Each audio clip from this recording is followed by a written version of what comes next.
Ciao ragazzi, oggi facciamo un salto nelle tradizioni contadine, quelle più vere, quelle più autentiche della pianura veronese.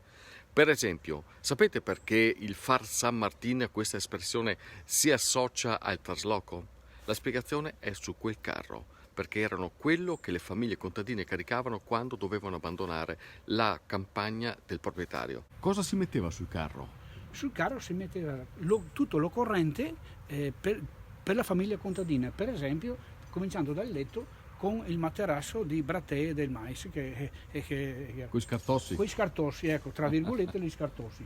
Il quadro ovviamente quello della testiera del letto, le sedie quelle che c'era, la panara, volendo, e alcuni oggetti, lo spasseso tra virgolette in dialetto, il girello di allora per i bambini e alcuni attrezzi agricoli, la falce fienaia, la forca, la museruola per le vacche, il giogo, le pale, i pitali, perché allora non c'erano i bagni, la culla in vimini, una bicicletta, probabilmente vecchia ma non di nuova.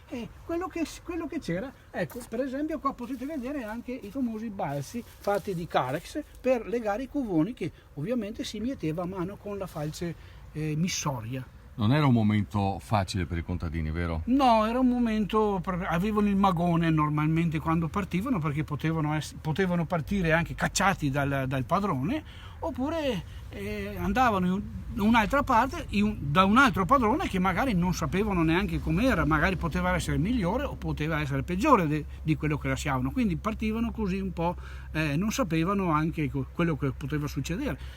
Quindi ecco, partivano perché al 11 novembre scadeva il contratto. Sono ospite dell'associazione Le Radici, che raggruppa appassionati delle tradizioni rurali, quelle di un tempo, quelle che parlano del passato contadino e lo fanno attraverso vari eventi in cui mettono in funzione macchinari, trattori come quelli che vediamo qui. Ce ne sono veramente a decine, alcuni sono anche pezzi rari.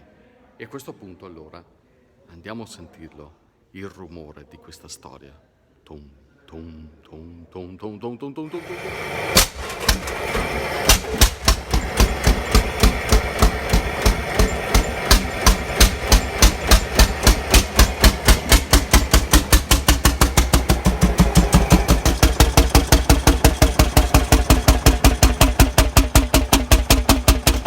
Quanti anni ha questo trattore? 80? 82? Vale ancora Gallardo? È un modello particolare, Super Orsi, che ne pochi ancora in giro. È raro.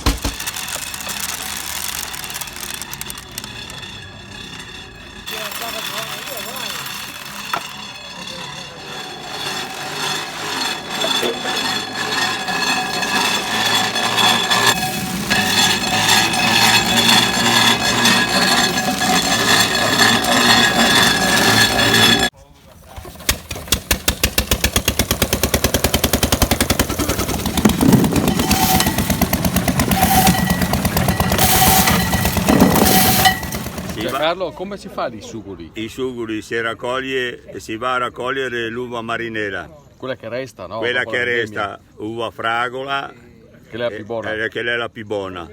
Dopo si schiaccia, viene fuori il sugo. E bisogna far presto. Fa presto perché non bisogna mica che fermenta, bisogna fare presto, in giornata farli. E dopo si aggiunge in percentuale la farina in percentuale alla quantità del mosto. E dopo se cose? E dopo si cosi per 20 minuti. E dopo si attende un attimo che si sora, e dopo si mangiano come un vero dolce. Mi raccontava mia mamma, che è nata nel 1914, che a casa sua erano poveri, perché mio nonno era bracciante agricolo, quindi da ottobre a marzo non lavorava, quindi per dare da mangiare agli 8 figli, e durante l'inverno, perché faceva fichi secchi e con lardo, perché si diceva faceva con panadego, quindi polenta e fichi arrostiti secchi. Piatto povero, diciamo abbastanza povero, se non poverissimo. però quel che era. Quello, qualcosa c'era da mettere sotto i denti la sera specialmente, perché pane non ce n'era, un po' di polenta e con fichi secchi e lardo. Nel pocetto, tra virgolette, del lardo, chi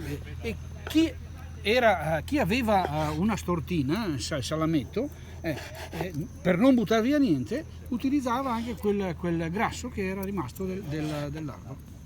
Quindi si tagliava A fettine dentro e si metteva sul fuoco. e quando gara sti piatti?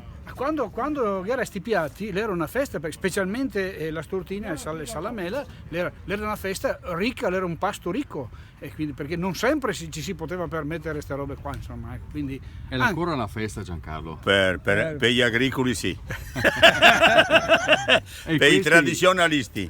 Non è facile trovare delle chicche culturali come queste, eh? Cosa vuol dire portarle avanti le tradizioni? Allora, non è facile, soprattutto in questo momento dove anche e soprattutto le nuove generazioni non credono più nel passato e nelle tradizioni. Noi come comune di Pogliano Veronese, ma soprattutto come associazione, portiamo avanti da tempo il recupero delle tradizioni locali. Il nome stesso dell'associazione nella quale siamo ospiti, Le Radici? Le Radici, nel nome stesso raccoglie un po' il significato della raccolta di queste tradizioni. E perché Lucio ci credete? Perché è importante non dimenticare? Ma per noi che abbiamo ormai superato i 60 è quasi un gioco, no? un recuperare il mondo della nostra infanzia, ma noi dobbiamo credere anche nel futuro e quindi il trasmettere queste tradizioni per le nuove generazioni è l'obiettivo che ci prefiggiamo. C'è una cosa che valica i confini del tempo, che si trasmette di generazione in generazione, ed è la fettina della polenta con salame e brustolà. Mamma che buono! Anche la polenta e il salame fa parte della cultura. Sindaco, però adesso due fettine di cultura andiamo a farsele. Ah, certamente sì. Col pocetto? Col pocetto, la polenta e il salame, e la cultura è anche questa, sicuramente. Noi amiamo la cultura. Venite a Povegliano così anche voi vi acculturate. Certamente sì. Ciao ragazzi. Ciao a tutti, grazie.